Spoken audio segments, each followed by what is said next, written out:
नमः सर्वेभ्यः। हरि ओम्। अद्वैतचिन्तनवर्गे सर्वेषां स्वागतम्।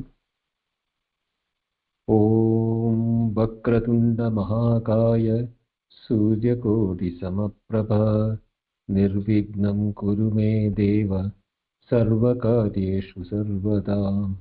शङ्करं शङ्कराचार्यं केशवं बादरायणं सूत्रभाष्यकृतौ वन्दे भगवन्तौ पुनः पुनः। ईश्वरो गुरुरात्मेति मूर्तिभेदविभागिने व्योमवद्व्याप्तदेहाय दक्षिणामूर्तये नमः। ॐ नमः परमर्षिभ्यो नमः परमर्षिभ्यः। वंशी भगिनी शान्तिमन्त्रम्। आं महोदय। ॐ सहनाववतु सहनौ भुनक्तु सह वीर्यं करवावहै तेजस्विनावधीतमस्तु मा विद्विषावहै। ॐ शान्ति शान्ति शान्तिः। ओम गुरुभ्यो नमः। धन्यवादः भगिनी।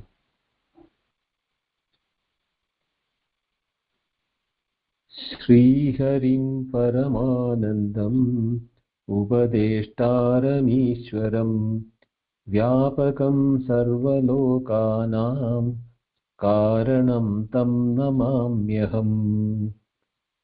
We have now completed the first sloka of Vandana sloka plus Vidyaranya Muni's Vandana slokas of Deepika. Now we are in the first paragraph of Vidyaranya Muni's Upadgadam or introduction or the preface to the Deepika for the rest of the slokas. Now before we start today's class, last class we had to stop because of want of time and there were questions which were pending from all of you. So I thought I'll clarify that before we proceed with the rest of the class today.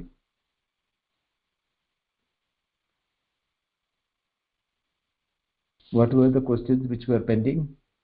Mahodaya, Shobha Bhagini had a question. We were started on that, but we had to stop it mid between. I think she's there. You can ask. She can ask the question once again. Shobha Bhagini. Namaste Mahodaya. Namaste Sarvebhya. Namaste. We were talking about at the time of death, Mahodaya, how the soul leaves, and it was about the Chaitanya, what transformation happens there in that regard. Okay. Now there are two processes which we have to keep it in mind and understand it clearly. One is from our Vyavaharika Tattva Chintanam, and then there is Paramartha Avastha. So these two are not to be confused when it comes to body, Chaitanyam, leaving and all those matters which we are related to or to the Vyavaharika Tattva. What they call it as Paramartha Tattvam, Vyavahara Tattvam. Right? Because Vyavahara is something which we cannot deny it. But whether there is Satyatvam in it or not, what is the truth behind it is what is Advaita Chinta Paddhati is all about. Now, from looking from the Vyavahara point of view, we have to accept that we are having a body, whether we call we as a body or we are living in the body. So if we are living in the body, there is something called Chaitanyam or Tattvam inside the body, which will be transmigrating or Punarjanma for the rest of the transmissions from one stage to another stage until the take birth. Now for all these things, we have only one pramana, pramakaranam pramanam, that is from which we have the proper knowledge. Now what gives us the proper knowledge is we have to depend upon somebody who has come back to life and tell this is exactly what happened after my death, and what happened to my soul, what happened to my body. I could see it, all those things which somebody comes and, but there is no way we can verify that aspect. Even if somebody comes and, it cannot be scientifically proven or even tested by somebody, because the other person who takes for a testing his own life may not be able to come back and explain it. So from that point of view, we cannot depend upon that statement of a person. There are a lot of stories which are there in the out of the body experience and rebirth, people recalling some of the experiences from life. How this is happening is still a mystery for science, and for our pramana, next pramana is Shruti in the Vedas and the Upanishads. For the practical person who is so much depending upon the Vyavahara and who thinks the Vyavahara is Satya, for his benefit, the Shruti deals with this aspect of death and transmigration. What it is there in Brihadaranya Upanishad, the detailed discussion between Janaka and Yajnavalkya, and he even explains what is the experience of a person at the time of death. Now he says that a person, when he dies, his soul, when trying to detach from the body, makes the sound like a cracking of a wooden wheel on a cart. That type of a sound which is not heard outside. Of course, this is a way of poetic explanation or dramatic explanation of that process. But what Taittiriya Upanishad or the other Upanishad which deals with it, Chandogya also says, is that the Jivatma, which is residing in the Sharira, which is an Upati, with the prana and mana. Mana means not the memory part. Memory part is in the body. But there is something called samskara or vasanas, which is part of the what you call subconscious mind, where the memory of events are not there, but the qualities of experiences and desires of the experiences are carried away through the medium is prana, and prana travels through one of the holes of the body, either eyes, nose, mouth, or skin, or any of the pores in the body, or some. One example is on the tip of the skull. Now this Jivatma, which is engulfed in the prana and the mana, goes upward, not upward physically but status wise, to Pitraloka and Chandraloka, no, Pitraloka and Vayuloka, Prithiloka. Then it deviates into two separate routes. Those who have done punya karma and punyadikyam, whichever is there, they go to the Chandradi Marga, where it go to Suryaloka and then Chandraloka. So you can imagine when they say Suryaloka and then Chandraloka, they are not talking about the physical sun and the moon. It is given those names by the rishis. Those who are papadikyam, or those who have got lesser punyadikyam, they go to the Archiradi Marga, that is through the fire route, or they go to the Pitraloka, and they remain as Pitrus till the punya or papa, what they have gained, which can be consumed at that loka, because there are every action which we do here has got its own planes of experiences. Now that is why the plane of experience, sometimes the dream is one plane of experience, deep sleep is another plane of experience, waking is another plane of experience. Then beyond that there is a mixture of all the three, and so there are totally 9 states of experiences while living itself.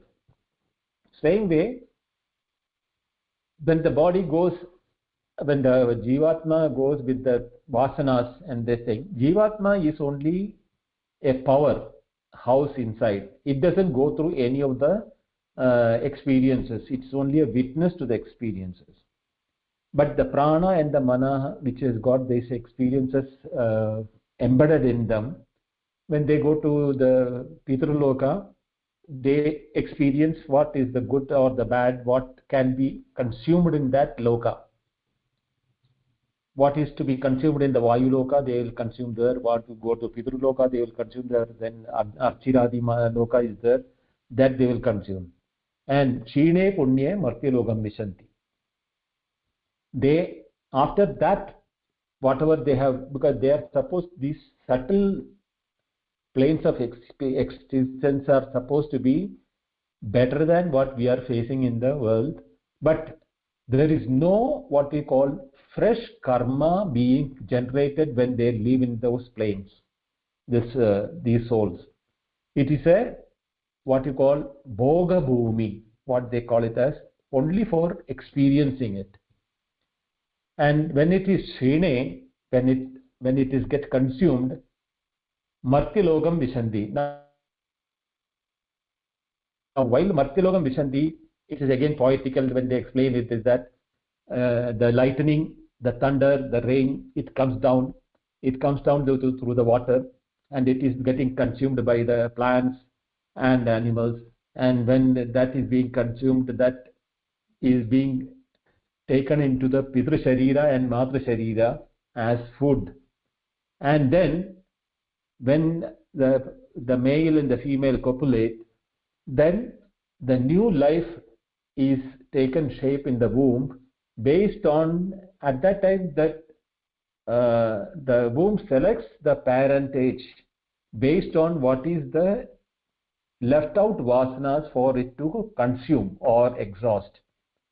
So if the vasana is not to do more good deeds, then Srivatam Gehe Yoga Prashto Vijayate, in the Bhagavad Gita it is mentioned, no?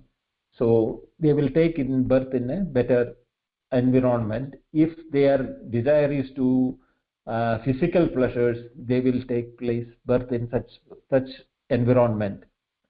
And then there are some things where they live for many time, I mean duration of time, and it cannot be measured in human lifetime, as Andajam, Shvetajam.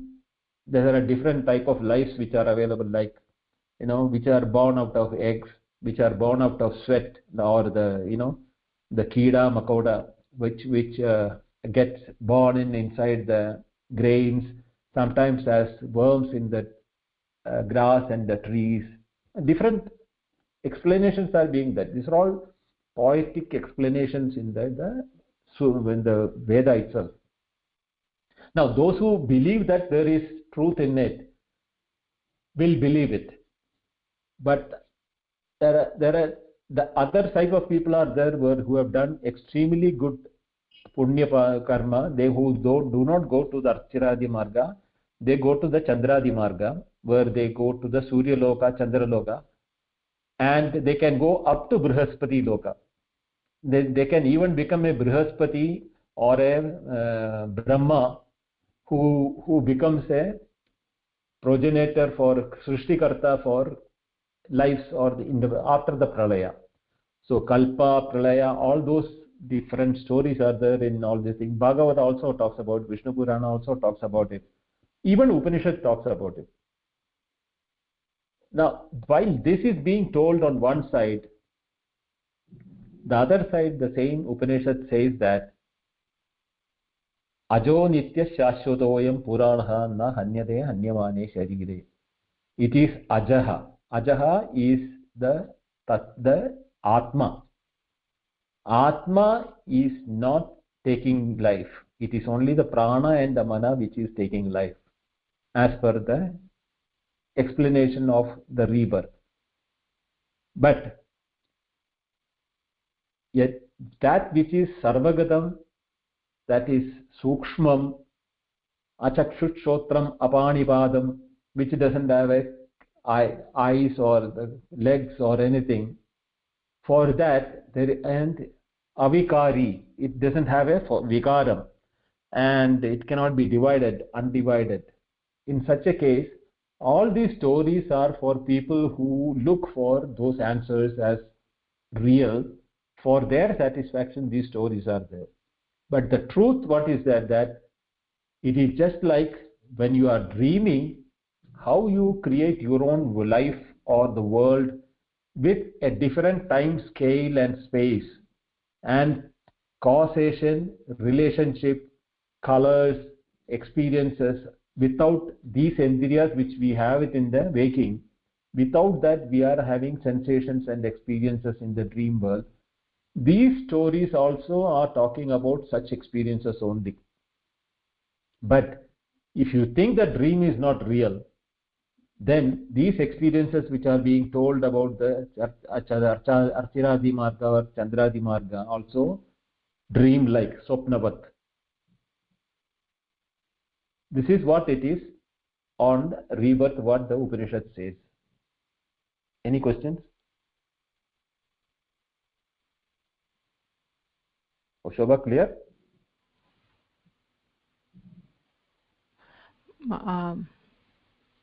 Yes, Vamsi. There was another question also, like once the Atma leaves the body, you call it, there Chaitanya in it, or is there no Chaitanya? I think that was also a discussion point with Shobha Bhagini also, we were discussing about it. I guess not, Bhagini? Correct. Yeah, Mahodaya, what you explained, that was very good, but I mean, I understand the overall picture of none of this, like you said, if we think it is real, it is real. But because it is mentioned in the Shastras, I am curious to know what it's saying. So that's why I'm asking. And like Omshi Sudha Bhagini was saying just now, that process of the prana leaving the body, and I know that just the Mukhya prana goes and then the rest of them stay behind.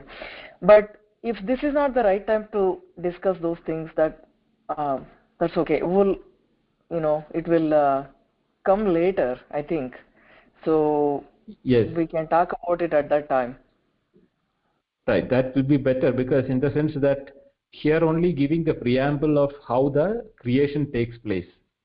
It is that Atma, Paramatma, which is Sachidananda Swarupaha, Ubaditvena Ishvara Jiva iti twofold formation it takes place. Now when it says Ishvara and Jiva is standing for Jiva as well as Jagat, because Jiva is part of the Jagat. Now Ishvara and Jiva is Dvita. There is a Shuddha aspect and Ashuddha aspect for both Ishvara and Jiva, not the Paramatma. Do not confuse between Paramatma and Ishvara. Paramatma, when takes an Upadhi, it is called Ishvara.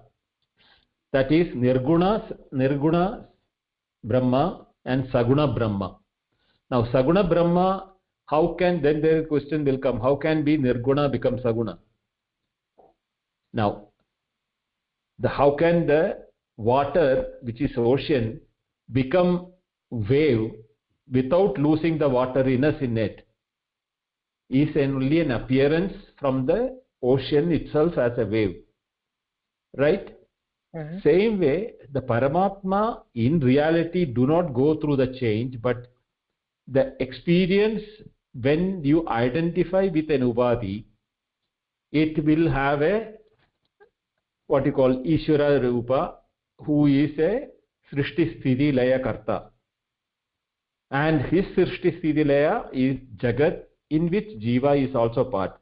Now, without an Upadana Karanam, see, for example, a Kumbhakara or a potter, when he wants to make a pot, he needs objects for that. He is a creator of the pot, no doubt. But for him, he needs mud, he needs the wheel, he needs the rod to rotate it, he needs fire, he needs water, he needs, a donkey to bring the mud from a right place. All sorts of activities are involved in the potter's creation. But when there is only one, ekam, tat bahuta vadanti, it itself is being told as a many, is because of upadhitvena. Now upadhi is when you have a different upadhi other than it, then you call it as I write with a pen. The pen is an upadhi for me to write. Or I see with my eyes, then my eyes or the eyeball is an upadhi. But for an Ishvara, when he or Paramatma, when he itself has become Saguna, how can he create something which is apart from him when there is nothing apart from him? So that is the word, that is the time Maya. Maya is nothing but his own aspect for creation. In the Rig Veda it says, So kamayata bahusyam prajayeti. He thought that let me become many, and he became many. That's what the Upanishad says. So how did it happen? The only way we can relate it to that, when in a dream I thought let me become many, and I became the road, the horse, the chariot, the flower, the other persons in my dream, the elephant, everything. Did all of them I create by somebody else, or from my mind I created? I didn't create it, my mind created it. Because the moment we say I created, there is a confusion. I am not there in the dream. There is a different I in the dream. The waker is not there in the dream. So the waker cannot say I created the dream objects and everything. The same way, Ishvara, when he creates for the explanation of creation, Maya is being used as just as how the same individual using his mental capability to create objects and experiences in the dream, Ishvara using his own Maya, like a dream, has created the Jiva and Jagat. So that is where the creation is explained in for the process of explaining. Because when I am experiencing something, the Shruti cannot say my experience is wrong. No, then I will not accept my Shruti. It has to match with my experiences and take through my experience to say what I experience is true, but there is no reality in it. It is only it's a feeling or an experience which you are not having as a permanent one. So for explaining that, the Maya principle is introduced into the Advaita. Only in Advaita they use the term Maya for creation. Because for others there is no need of Maya, because the Ishvara is separate and the Jagat is separate. So Ishvara as a creator stands separate and creates in Vishishta Advaita and Dvaita and all.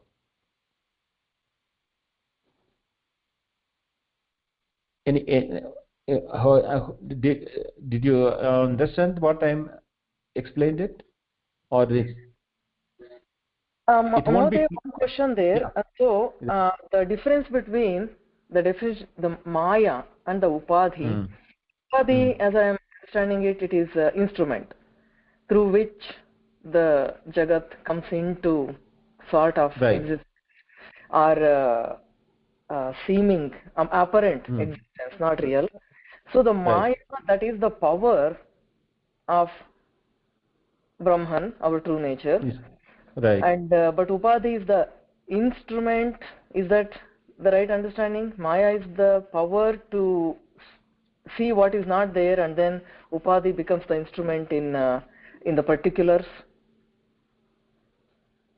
No, that is why to explain the inexplicable, we need to give a term for it. Now, for example, you might have seen magic shows happening, everything. Now, the real magic shows which are happening today in the present world are mostly of science-based. They are using a lot of scientific methods to create illusion.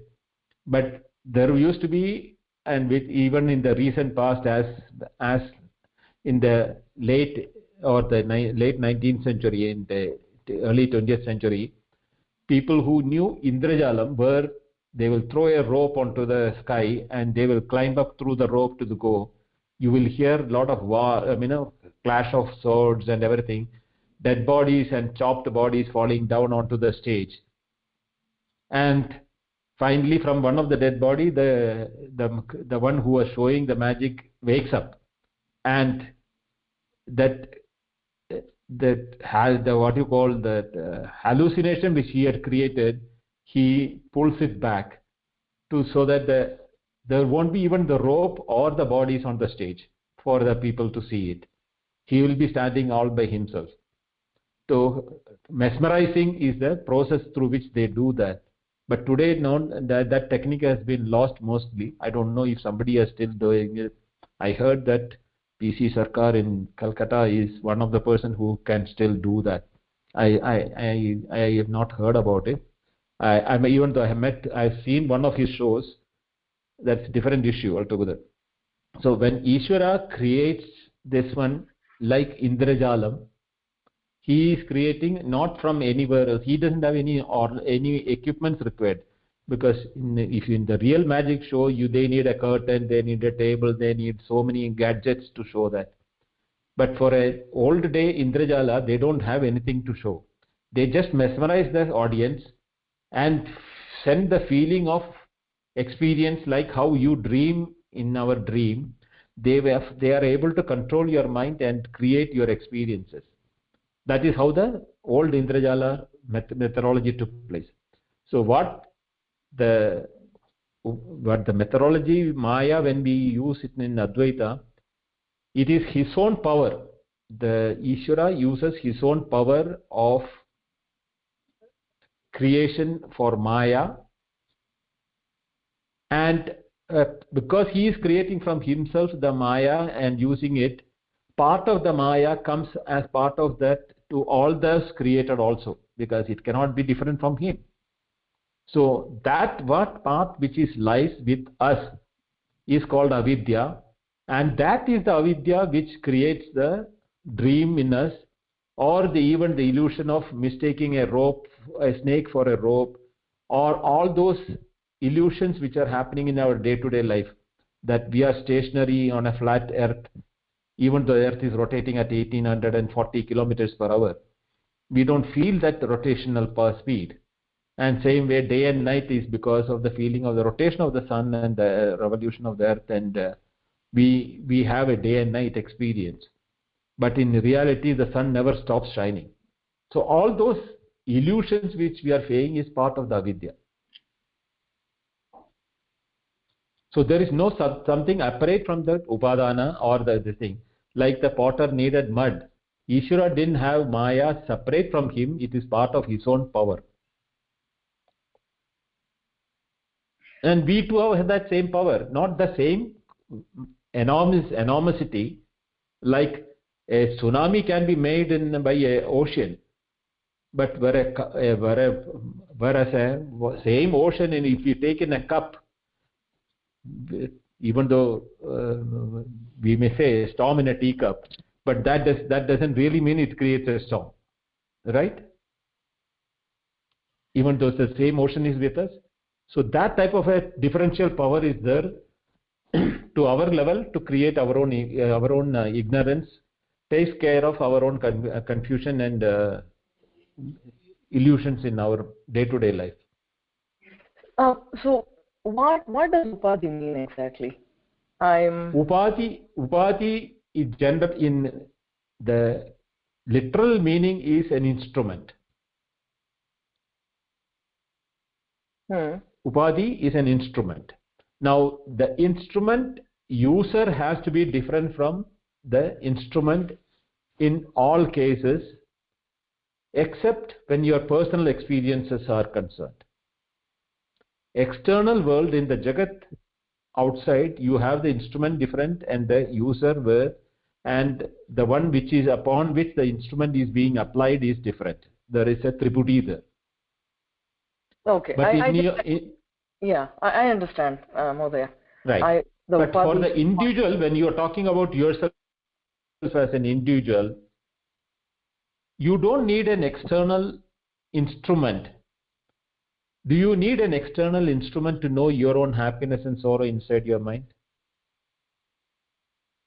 Do you need it or no? No, I understand what you're saying. I just was not clear about what I hear it all the time. Just wanted to know the difference between, or at least understand what it exactly means. So yeah, if we apply it to our own dream state, right, so that is like Maya. It is not real, but we have the power to create it. And then the Upadhi is, how does it, like if you take the dream example, no, that ignorance in the mind is the reason with which the mind is creating what is real for the dream world. As a dreamer, everything in the dream at the time of experience of the dream is 100% real. Nobody has ever said that I dreamt. You can even dream inside a dream. That's a different issue. But whatever experiences you are in the dream is real at the time of reality of the experience of dream. Only thing is that we don't have the knowledge of the waking in the dream. Otherwise, in the dream we would have said, I was in a different world of waking which is also unreal. Now I am in a real world which is dreaming. Right. Yeah.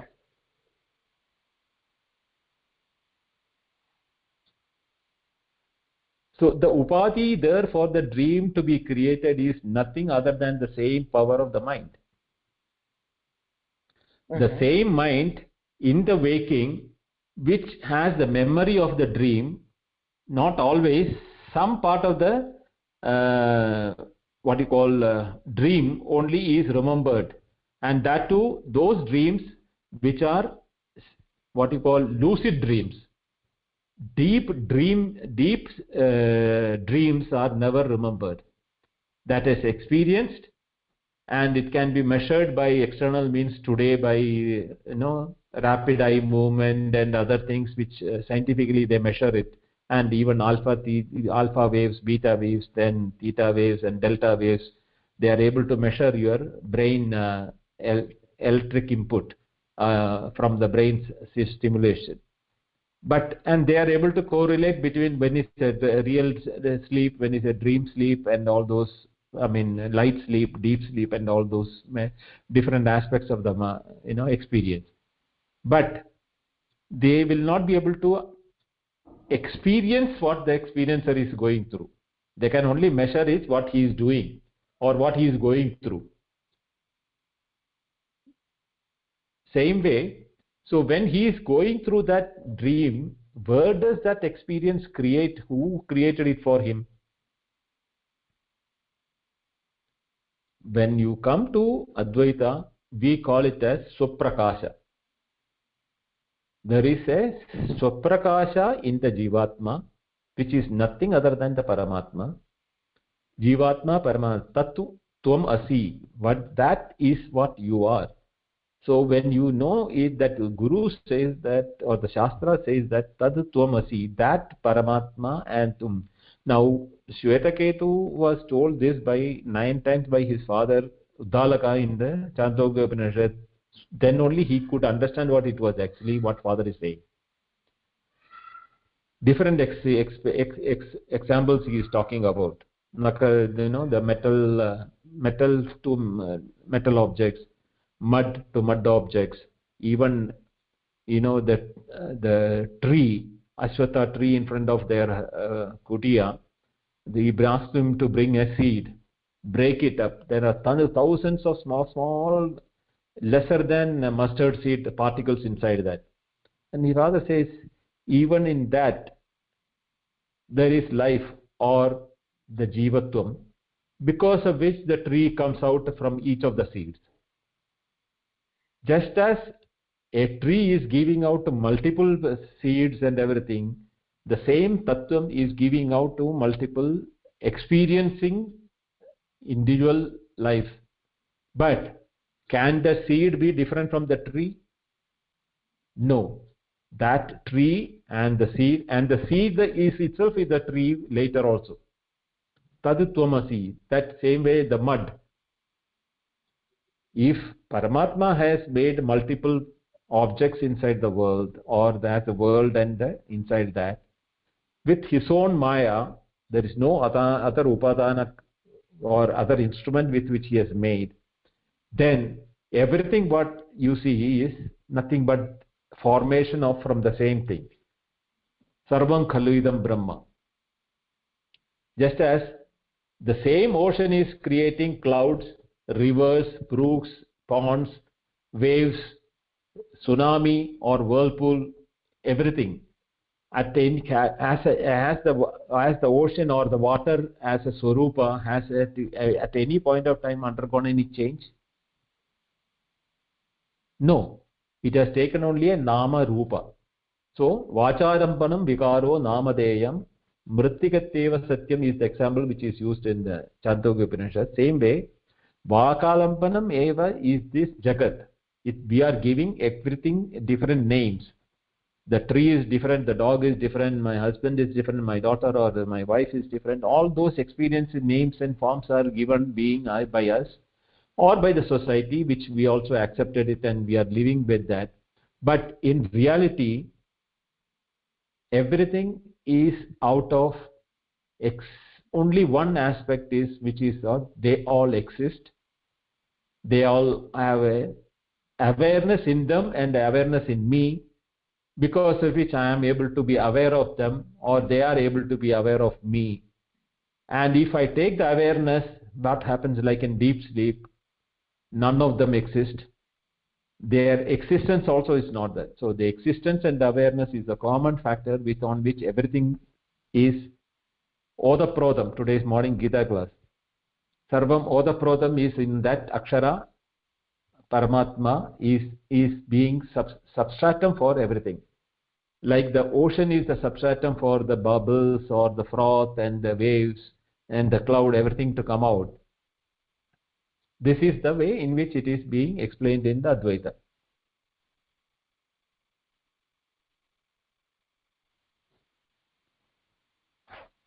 But don't compare with a practical experience from our Jagat, because it's a Vikriti, means already created, and you can't see the what you call the oneness in that multitude, unless you know the truth behind it. Only when you know the mud, you know that everything that is made of mud is what is called the pot, the chirag, or the the hundi, or the so many things, or the gold is the same as ornament, different ornaments. But if we are looking from the ornament point or the pot point of view, there are multitude. Forgetting, if you forget it, the mud is the common factor for all that, or the gold is the common factor for it. Same way, there is a common factor for all our experiences. That experiential common factor is what we call is Abhirokshanubhuti, which we are going to logically study step by step.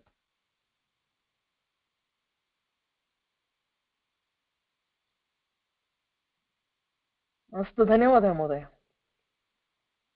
I mean, it is not easy to accept what I am saying or understand what I am saying is as a blindfold, because it has to become your personal experience. Then only you will think. See, for example, let us take anything which you have studied in any experience we have gone through in our life. From childhood till this very moment, so many experiences have happened, but none of them are remaining with us, isn't it? They have come and gone as a fleeting experiences, but some of them remain. Why do they remain? Now, for example, Purushatvam or Stritvam, Manishutvam, or whether I am an Indian or an American or this thing, this all, even though it's all given to us by our name, shape, and the conditions under which, nobody has to remind you, or you don't act like an animal, because you know that you are a human being. Same way, now one example which I can tell, which can give you the thing, that you are looking for a result on your exam. On the old time we used to have on the notice board the numbers pasted on the multiple pages. So you have to look for your roll number and the page number to see whether your number is and given that you are passed or not. Now suppose if one student when he was looking for, he doesn't see the number, his number, and he had a doubt that he may or may not pass. So he started crying and standing on one side. When his friend comes and asks what happened to him, he said, "No, I lost. I have not been successful in passing my exam." So he said, "No, but I saw your number." The other said, "No, I didn't see it. I looked all through. No, I didn't see." Then that person takes him and shows him. Now, when he sees that his number is there in that sheet of past students, at any point of time, that knowledge that he has passed can be erased from his mind.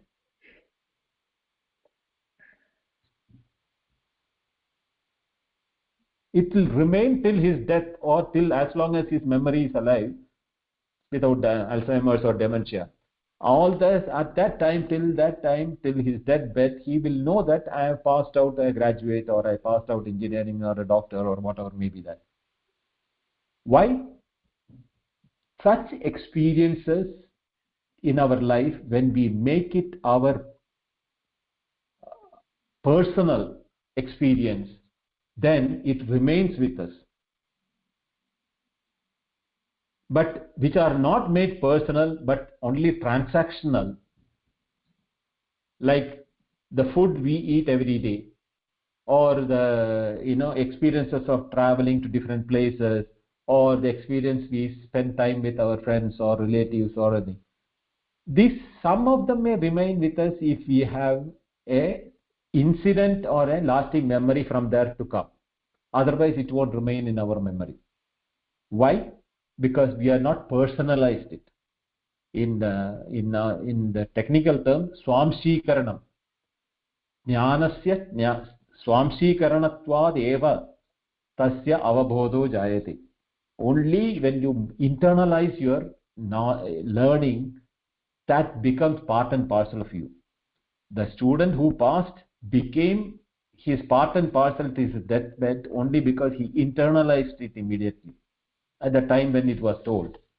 Same way, if a parent is told that here you have got a son or you have got a daughter, that knowledge that I have become a father or a mother, mother because she goes through the delivery means a different issue. For a father or a grandfather, I have become a grandfather or a grandmother.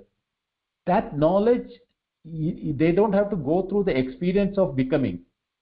That Shruti Vakyam from the reliable source makes them an internal experience that I have become a grandparent or a grandfather or a grandmother, and that will remain. It will not because they know that that has become my part and parcel of now. Same way, this knowledge, when it is really understood without any doubt, because there are three obstacles in that becoming part and parcel of us. It is all three put together is called Ajnana. But actually speaking, Ajnana has got three different aspects of it. One is ajnana, is total ignorance about it.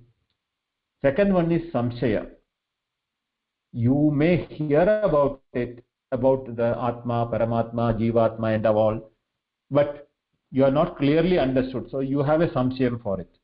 Whether it is these are all old, textbooks which are supposed to be ancient in nature.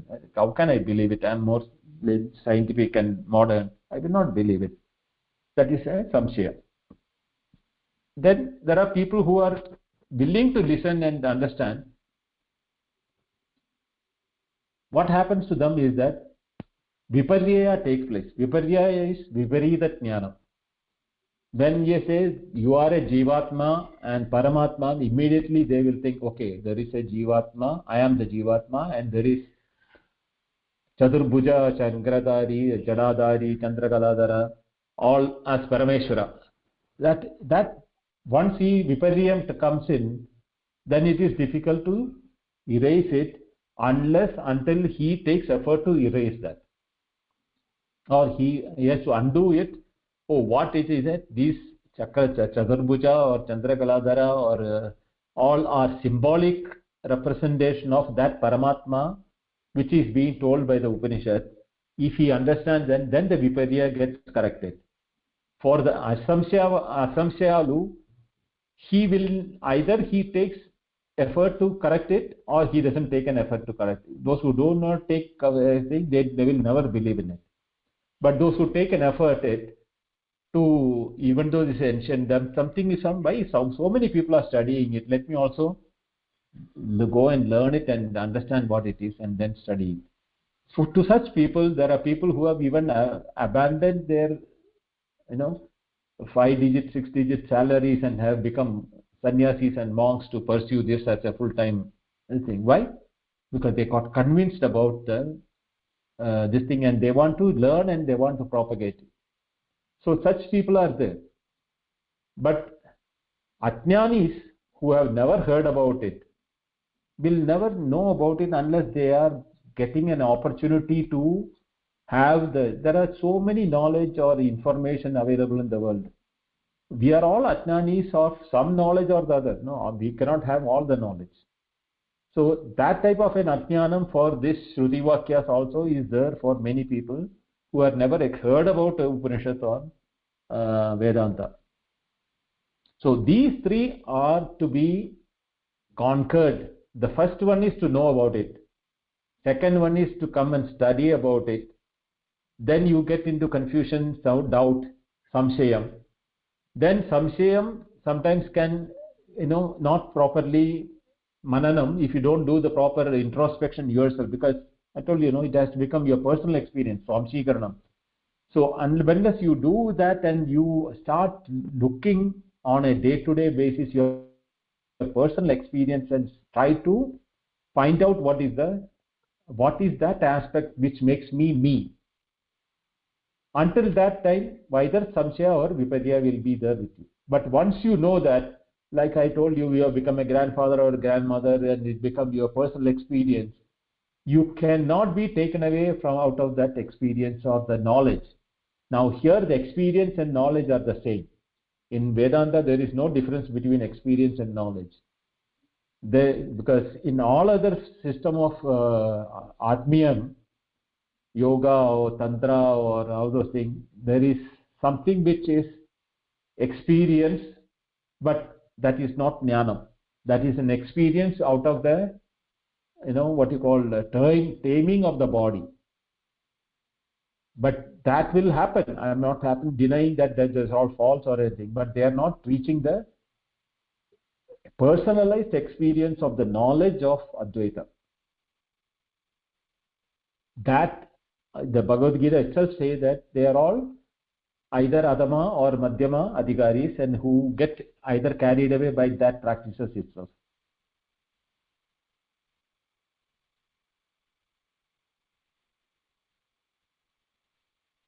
Vamshi Bhagini or Shobha, Lalita, Chandu, Chandani, Nayana, any questions? No, Mahodaya. My only question was about Upadhi. we already read this because I came a little late? No. This was last class, same thing. Yes, Okay. one question more that. Yes, So yeah, I believe that Pran and Atma is different or same. Yeah, prana and atma. Yes, what is the question? They are different. Yeah, so they are different or same, and do they reside in a body at the same time, and do they leave a body at the same time? Now it all, I told you, prana is the vital forces, but the director of the force is different from the forces. So Chaitanya or Chetana is the Atma, Jivatma, and Prana is the one Sharira level where it controls the mind and the intellect and everything. And then there lower level of Prana which is controlling the Sthula Sharira, Panchavayu, Prana, Apana, Udana, Vyana, Samana. This thing is second one. But that prana which you are saying prana apana by when you do your pranayama is not the same prana which is referred as atma and prana which is leaving the body. Because vayu sarvagatam, like vayu, even after the body is dead, there is air inside the body, isn't it? So it's the prana which is not leaving, is only thing that just the lungs stops breathing.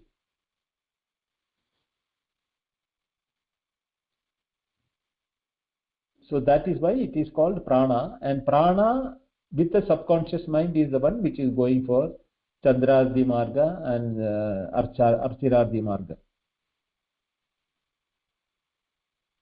Mahoday, you mean to say that prana, see, when a person dies, he says pranaha gataha, you people say that, right? Prana is gone. Right. Yeah. So what she asked is also right. Prana and Atma, both of them are they intermixed with each other, or they are not? How do we define them? Okay. Are there? Now, when the fire goes, will the light go separate and the heat go separate? No, everything is together, right? Yeah. Same way, the prana and the atma is together all the time as far as the jivatma is concerned. Oh, astu. But as you said, atma is the director force and prana is the vital force. So the variation happens only because you say pranayama, you don't say atma yama, you say pranayama, right? So because prana has got 7 meanings in Sanskrit. Oh, astu. Prana is also called mind, prana is also called Brahma, prana is also called Chandra. Okay. And prana is also called the air we take inside, and the air we throw out is called apana. Prana, apana, vyana, udana, samana, panchavayu. Yeah, panchavayu. That is all panchavayu. Pancha prana, sometimes they call it as pancha prana, panchavayu also the same, both are the same. But the prana shariram tyaktva, when you say that, it is not the prana apana prana. It is that total prana which is the controlling power of all the 5 pranas. As long as that prana is there in the body, then only the body heat will be maintained by udana, vyana, okay. And then the perspiration and excretion takes by the udana, prana, apana, the breathing inside and breathing outside. And samana is the one which maintains all the bodily functions.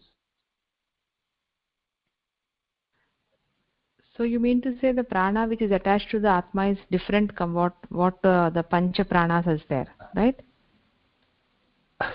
You cannot separate it out because It is functions wise, it has got different 5 fingers. Now you say when your hand, when you are this thing, you have got 5 fingers in it. When you say fist, you have got 5 fingers together, no? Yes, true. Same way, the Mukhya Prana or the Mahaprana is called the fist, and the Pancha Pranas are the 5 fingers, like the 5 pranas, which are operational level separated. But it is only because of the operational level it is called different, but it is totally together as one energy. Okay. And it is the same energy which is also working as mind, Manas Shakti. Chinta Shakti, Kriya Shakti. Prana has got 2 aspects of main aspects. One is Chinta Shakti and other is Kriya Shakti. Now the Chinta Shakti is the internal brain, which is the Buddhi Ahankara Chittani, Mano Buddhi Ahankara Chittani, is one aspect of the Chinta Shakti. Now Kriya Shakti is through the Pancha Pranas, and which is the one which is moving the body, the limbs, the blood, the oxygen, the heat inside, even the Jardagni or excretions. All those things are controlled by the Kriya Shakti of the Prana. So when the Prana is leaving, means the engagement with the body is being withdrawn by that entity. So the mind stops functioning, the buddhi stops functioning, the ahankara stops functioning, the kriyas on the body stops functioning. Both the Chinta Shakti and the Kriya Shakti together goes out of the body, and that observer or the Sakshi which has been doing all that, where the Kriya Chinta Shakti or the body Shakti, anything, there is a Sakshi, the one who observes the body and Chinta. There is a knower behind all those things. That is called the Chaitanya or the Chidatma. Chidatma with the Prana is the one which is going through the transmigration. But that is for people who believe that there is transmigration and birth and rebirth and all those things. But a true Advaitin knows that these things are happening, but they are all like Swapnavat. Yes. Because that is what I said, shift we have to shift our identification with our bodily functions to the very entity in our body which is knowing everything. That shift of consciousness from the bodily functions to the knowing function is the one which is important for all of us. How to do that is what the Vedanta is teaching all about. There are different methods of it. Neti is one, Sarvam Khalidam Brahma. Then, what I told you, Avicharita Samsiddham. So, what is the Vichara to be done? Excuse me. So, all these things is the process. Different methods are there. Ananda Veda Bahuvetitavyam Alpascha Kala Bhavascha Vigna Yat Sarabhutam Tatuvasitavyam Yada Hamso Shrirambu Mishram. So, there are many methods in which we can learn or practice this and achieve it. But since our time is short, we have to take only what is Sarabhutam. What is really meaningful to all of us. Chandu Mahodaya, you had some question?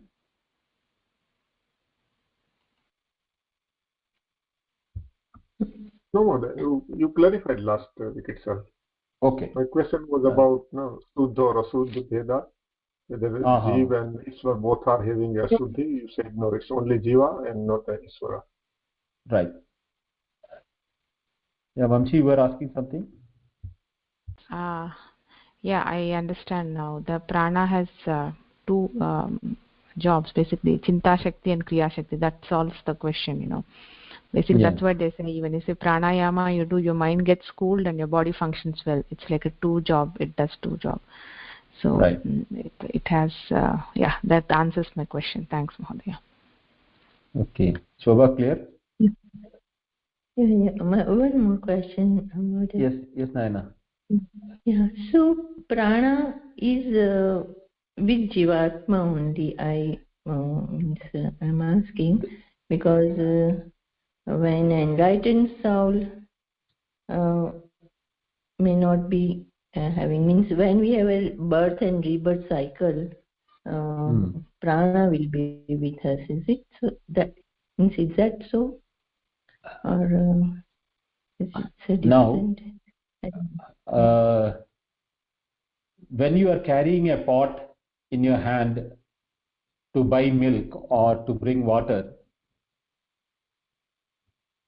is the space inside the pot going through the change?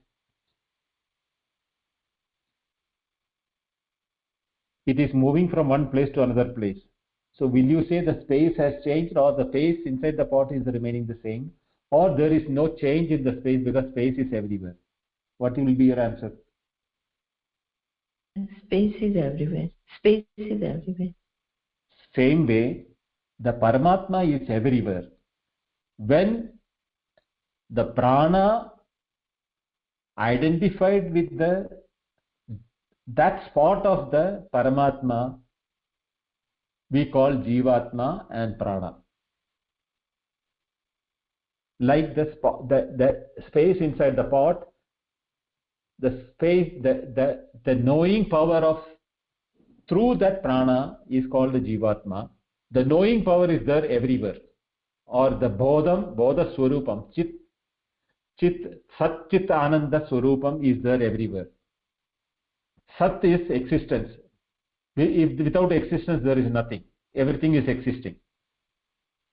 If it is not existing, it cannot be known, because knowledge is part of existence. Existence and knowledge are the same.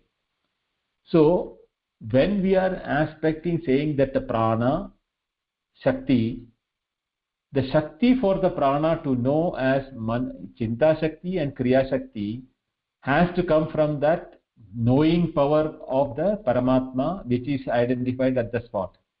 And what is the instrument we use it during the Jivatvam or the Jiva state is, it is through the mind, because Chinta Shakti can be only in the mind, not on our finger or on our body or the leg. Even though sensations are there, the Indriyas are there, the Indriyas feed their sensation to the mind, and the mind knows about it. So that Chinta Shakti is with the prana, and that is the thing. And now why do the Chinta Shakti is identified? Because that is the aspect of that instrument.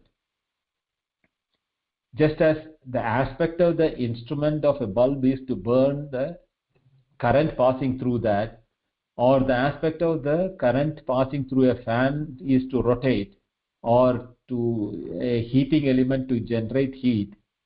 Same way, the knowing power, if it is in the human mind and intellect, it is called the Chinta Shakti. If it is in an animal, it is called Panchavayu, that its generation, it doesn't have the mind and intellect to differentiate between the good and bad, dharma, adharma, chinta nasti. And if it is on a plant, it is to certain level. And if it is on a stone, it cannot exhibit, but it is not without that same Paramatma Tattvam in it, because existence is there, no? And it is exhibiting the knowledge of existence to us, for us to know that it exists, isn't it? So to narrow down Paramatma to Jivatma or to a soul inside the body is the limitation of the mind. Our Chinta Shakti is limiting ourselves from thinking large.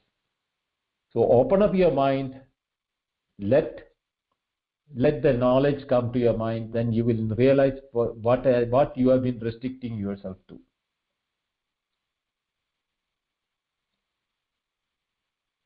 Lalita Bhagini, any question? No, Mahadaya, no questions. Okay. Because we didn't move in even one page today. It's already 8:40 now. So today's class is only question answer session class for us. Otherwise, I thought of going 1 or 2 more pages. This one is another paragraph to be read.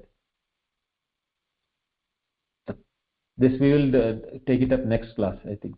Otherwise, we won't be able to complete it. Yes, Mahodaya.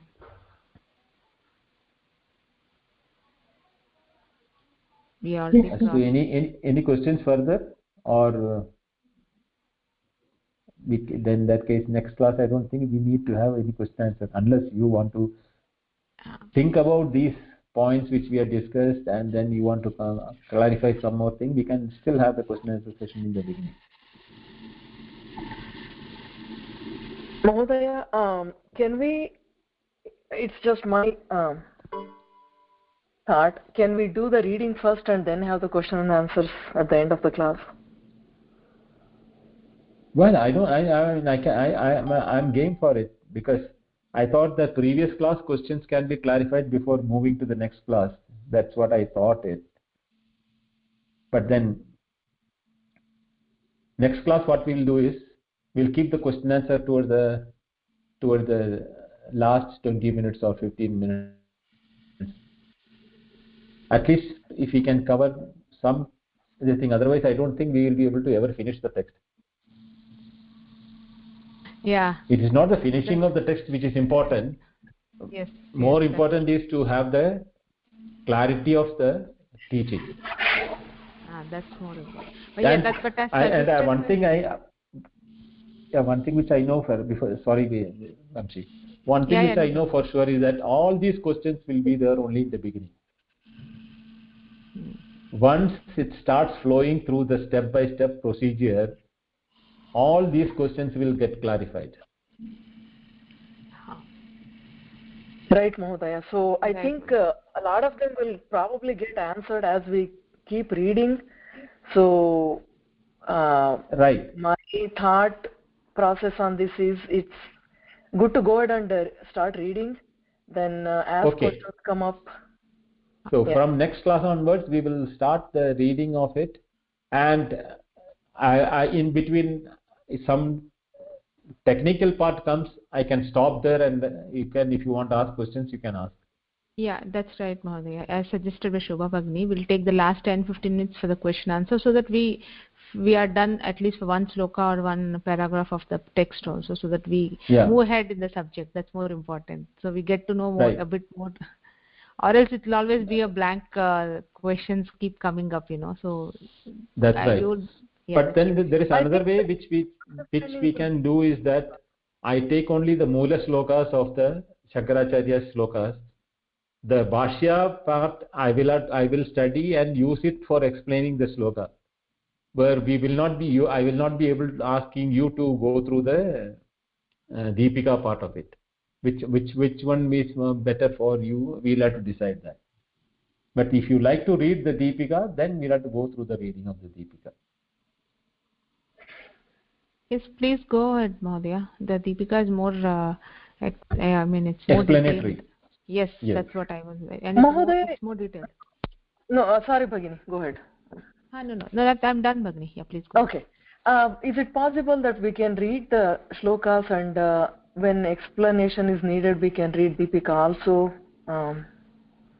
Do you want to finish the Deepika first, Mahodaya, and then go to Deepika is actually part and parcel of the sloka, because the sloka is cryptic in nature, very short explanation, but the technical terms of the sloka is clarified by the Deepika. That is why the Deepika is important. Right. So should we do them together is what I was asking. Yeah, we'll have to do it together for the better clarity of it. Bring the shloka first and then the Deepika. So both are complementary in that case. Both are complementary. With one. Yeah. See, now this what we are reading is actually the explanation of the Dhyana Shloka of Sri Harim Paramanandam Upadeshtaram Ishwaram. Vyapakam Sarvalokanam Karanam. So that Karanatvam is being what is explained now. That one word Karanam is what this paragraph is all about. Okay. Because otherwise karanam means we will just think that okay, karanam, finished. But how does it become a karanam where there cannot be a karya, because karya karana vimukta is Paramatma. So how can he be a karanam? Right? So for that is what atra ayam prakriya is only for explaining that. It is only through prakriya it is called karanam, otherwise it is never a karanam. Because there is no karyam. Karyam vina karanam nasti. Karanam vina karyam nasti. The jargon needs to be understood, Mahodaya, before we get into the text, because or else it will be illusion, a complete illusion. Right. I see the reason why that jargon, I mean the technical terminologies are important in each this one is that there are a lot of misinformation and wrong information which is given by so many other prakarana granthas which were attributed to Shankaracharya but is not actually by Shankaracharya. It is by the subsequent Shankaracharyas who has written those slokas, and most of them were basically to answer to opposition he had during his time. For example, today Shankaracharya is being challenged by some questions. He gives a Vedartha Sabha. He will answer only the questions to which him is being questioned, isn't it? So he will, whatever he says becomes a kriti or a shloka or a prose, based on which the disciple will write down and he will go through it and correct it and say yes, it's okay. That way, the original, why I am saying is that having studied the original Shankara Bhashya of the 10 Upanishad, Brahma Sutra and Bhagavad Gita, the most closest one which I can feel which can be attributed to Shankaracharya are Aparokshanubhuti and Upadesha Sahasri. Even in Viveka Chudamani there are about 10 or 15 slokas where it is not except exactly what Shankara told in the Upanishad. He himself is, how can he contradict in his Viveka Chudamani? That is how the doubt comes, whether it is written by somebody else answering to some questions later which propped up.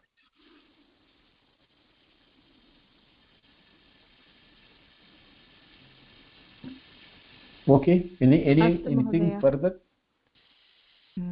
Chandu Mahodaya?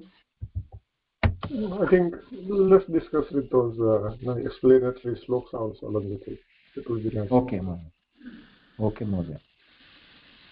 Lalita Bhagini, nothing? Or you were saying something in between? No, nothing. I just said both are complementary. The Deepika right. and the... Yes. Yes, you are right. Absolutely complementary because the terms of sloka is explained through the Deepika only. Yes. Chandri Bhagini? So far so good, Mahodaya. Thank you. Astu Mahani. So we will stop it today. Om Purnamada Purnamidam Purnat Purnamudachyate Purnasya Purnamadaya Purnameva Vashishyate. Om Shanti Shanti Shanti. Harihi Om. Shri Gurubhyo Namaha. Harihi Om. Dhanyavadah sarvebhyah. Dhanyavadah.